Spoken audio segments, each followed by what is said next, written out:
சீரியல்களின் full எபிசோடுகளை Sun டிவியில் ஒளிபரப்பான உடனே எக்ஸ்க்ளூசிவாக சன் நெக்ஸ்டில் மட்டும் ஃப்ரீயா பாருங்கள். கால கொடுமை, இவ்வளவு நகையும் இவளுக்கு தான் கிடைக்கணும்னு எழுதி வச்சிருக்கு. என்ன கையில் அப்படி பாக்குற?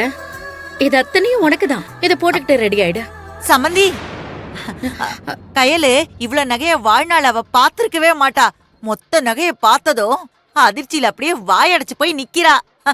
அதான் அவளுக்கு பேச்சே வரல. என்ன கையலு?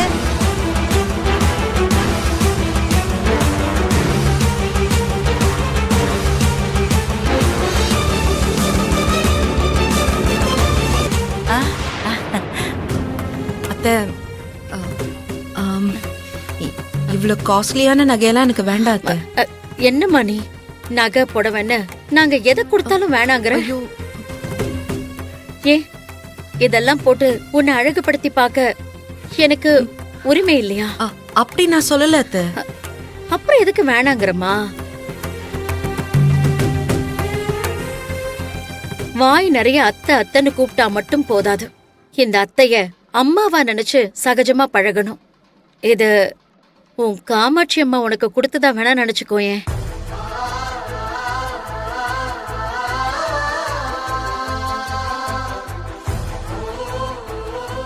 ப்ளீஸ் அத்தை, எங்க குடும்ப நிலைமையை புரிஞ்சுக்கோங்க. உங்க அன்பை நான் வேண்டான்லாம் மறுக்கல. என்ன கையில் நீ நகைக்கு மயங்காத பொண்ணுங்களே இல்ல. ஹஸ்பண்ட் அண்ட் ஒய்ஃப்குள்ள எவ்வளவு சண்டை இருந்தாலும் ஒரு சின்ன கோல்ட் செயின் பிரசன்ட் பண்ணா அந்த பொண்ணு மனசே மாறிடும்னு கேள்விப்பட்டிருக்கேன். ஆனா நீ என்னடான்னா நகையே வேண்டாங்கிறியே. எனக்கு இந்த நகைங்க மேலெல்லாம் சின்ன வயசுல இருந்தே அவ்வளோ இன்ட்ரெஸ்ட் இருந்ததில்ல. அப்படி சொன்னா எப்படிம்மா? ப்ளீஸ் அத்தை, எனக்கு சிம்பிளா இருக்கிறது தான் எப்பவும் பிடிக்கும். இல்ல, எனக்கு இதெல்லாம் வேண்டாம், நீங்களே வச்சுக்கோங்க. சரி, இதுல ஏதாவது ஒன்னாவது எடுத்துக்கோயேன். இல்ல அத்தை, உங்க மகன் கட்டுற தாலி தான் உங்க குடும்பத்துல இருந்து என் உடம்புல ஏறுற முதல் தங்கமா இருக்கணும். ஐயோ,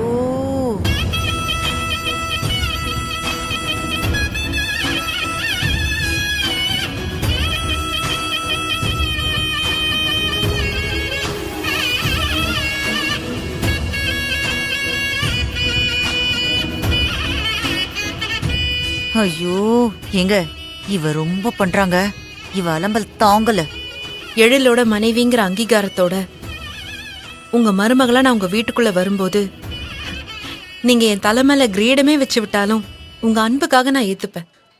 ஆனா இப்போதைக்கு இது வேண்டாம் அத்தை. எதுக்கு கையில் தயங்குற? யாராவது ஏதாவது சொல்லிடுவாங்கன்னு யோசிக்கிறியா? அம்மா கையில பாரு, உங்க மாமியாரோட முகமே மாறி போச்சு. எவ்வளவு ஃபீல் பண்றாங்க பாரு. அதை எடுத்து போட்டுக்கமா. அத்தை, இப்போதைக்கு நான் இந்த கவரிங் நகையே போட்டுக்கிறேன் அத்தை. என்ன கையில் இது? ஊரே கூடி இருக்கிற சபையில சிவசங்கரியோட மருமக ஈயம் பித்தளை போட்டா நல்லாவா இருக்கும்? கையில அந்த பொட்டியில இருக்க அத்தனையும் வாங்கி கையில காலன்னு எல்லாத்தையும் போட்டுக்கோ. அப்பத்தானே சபையில வேற ஒரு ரேஞ்சில இருப்ப.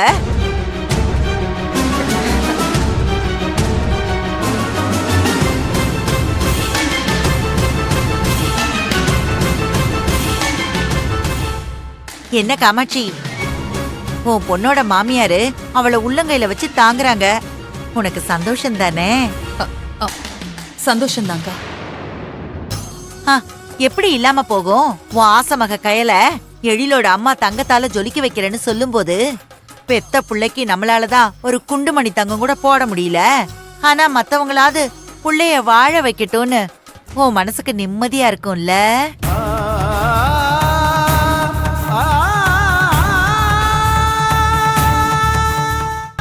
மாச சம்பளத்துக்கு கஷ்டப்படுற குடும்பமா இருந்தாலும் இன்னும் கொஞ்ச நாள்ல ஏசி, காரு, பங்களான்னு ஓ மக கோடீஸ்வர வாழ்க்கை வாழ போறா. அத நினைக்கும் போது கையிலோட பெரியம்மாவா என் மனசே நிறைஞ்சிருக்கு. அவ நல்லபடியா நல்லா இருக்கணும். என்னங்க? ஹலோ, காண்டு பிடிச்ச பெரியம்மா, என் அம்மாவுக்காக தான் நான் பல்ல கடிச்சிட்டு இருக்கேன். தயவு செஞ்சு கொஞ்சம் வாயை மூடுறீங்களா? என்ன காமாட்சி, பணக்கார வீட்டு சம்பந்தம் உன் மகளுக்கு கொட்டி இறைக்கிறாங்க. சபையில வேண்டான்னு சொல்லிட்டு அப்புறம் பின்பக்கமா வாங்கிப்பதானே?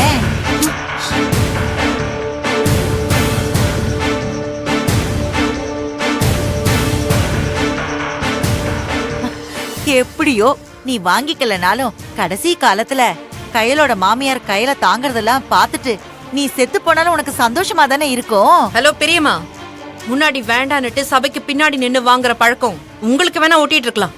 ஆனா அதெல்லாம் எனக்கும் எங்க அம்மாவுக்கும் சுட்டு போட்டாலும் வராது. சும்மா கண்டதையும் பேசிட்டு எங்க அம்மாவோட மனச நோகடிச்சிங்க. நல்லா இல்ல இருக்கா கையில, நான் விளையாட்டுக்கு தான் பேசினேன். நீ அதை போய் பெருசா எடுத்துக்கிட்டு எது பேசுற. விளையாட்டு? ஆ?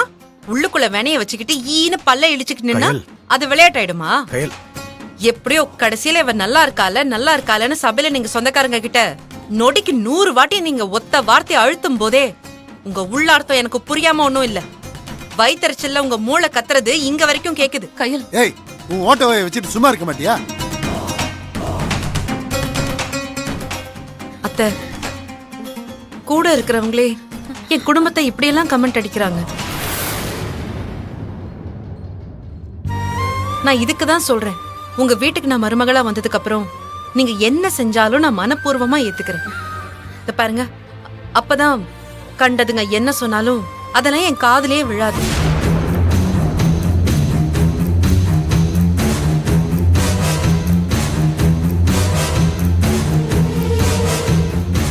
நான் உங்க புள்ளையோட பணத்துக்காக தான் காதலிச்சேன்னு சொல்லி என்ன தப்பா பேசுறாங்கல்ல, அந்த பேச்சு உண்மையாயிடக்கூடாது.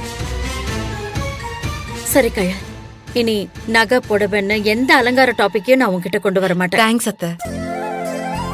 சக மனுஷியா என்னோட ஃபீலிங்ஸ் உங்களுக்கு புரிஞ்சதில்ல, எனக்கு அது போதும்.